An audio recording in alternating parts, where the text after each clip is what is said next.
Tom Pennington, Getty Images. With just a week to go before the Masters, the best of the so-called Big Three is the lesser-known and least hyped Jason Day. Well, we now have our 2016 Masters favorite, and it's not the player we all pegged a month ago, 2 months ago, or at the start of the year. The odds makers may give Jordan Spieth and Rory McIlroy comparable, or even lower odds than Jason Day at Augusta this year, but those are simply for betting games. Day is the favorite and the best player in the world once again. This, of course, is a much more fickle title these days. It is not the Tiger era when, no matter how ugly a month or two he'd have, Woods was always the top talent, favorite and no one player in the world. We're now rotating among a core of world-class talents who seem to make their runs in spurts, and, right now, Day, who edged McIlroy on Sunday and backed up last week's Arnold Palmer Invitational win with a WGC Dell Match Play title, is better than everyone else.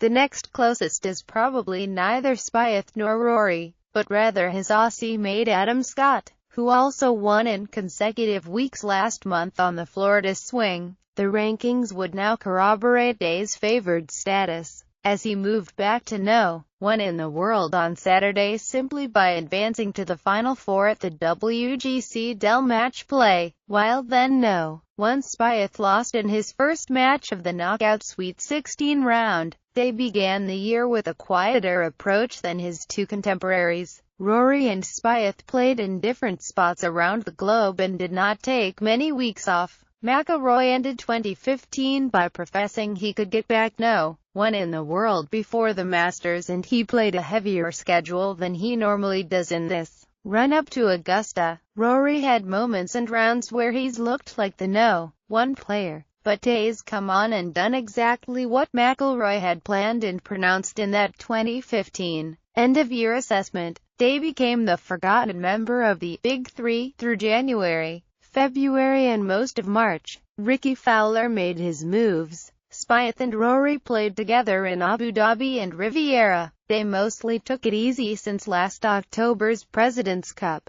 made a select few 2016 starts, then ramped it up heading into the Masters. He was executing the plan perfectly until it looked like it would all come undone by some back ailment in Wednesday's opening pool play round. Day winced and hobbled, declining a post-match interview in pain. He said 4 people on his team told him to back out, but he came to the range on Thursday, grimaced through a warm-up and walked to the first tee to give it a go. And there, he opened his match in questionable health with a 381-yard drive of the green. Sunday morning's match against McIlroy, on paper, was probably the best in the history of this event. It was 2 of the so-called Big Three playing on the final day after a week of what looked like some of their best golf. It was power against power. 2 of the game's most impressive bombers wailing away in their final start before the Masters. The match went to the final hole, the first time Day played the 18th this week. Right now, emphasis on now,